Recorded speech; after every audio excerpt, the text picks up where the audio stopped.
is something that you're really proud of that Big Brothers Big Sisters has done, say, in the past 12 months?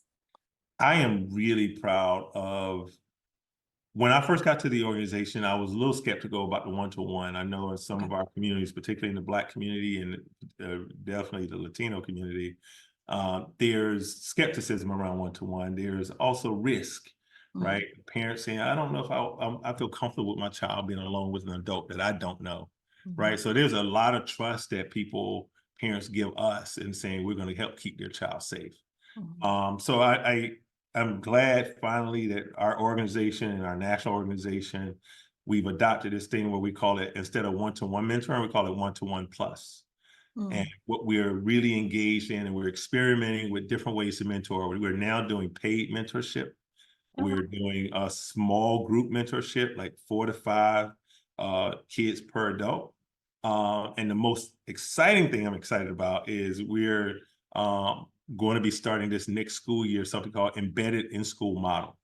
Okay. Embedded in school model is our approach to putting a mentor in the life of every child in 6th through 8th grade. Wow.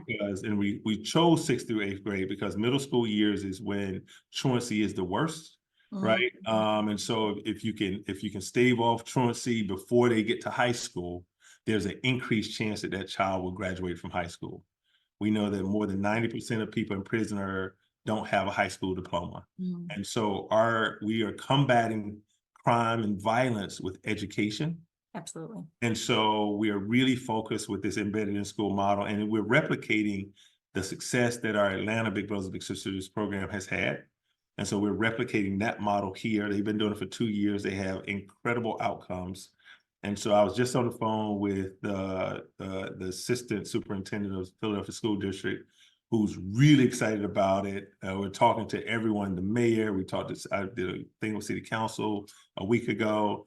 So we've been talking to the community. So everyone I talk to about this, they're so jazzed about it. It makes me even more jazzed. Mhm. And so and the main thing I'm excited about is the scalability of this program. Like when you start to look at it, you say, oh wow, we're gonna start with 3 schools. We already got money from the federal government to start at seed money. And the way when you look at it, it just will continue to grow and multiply.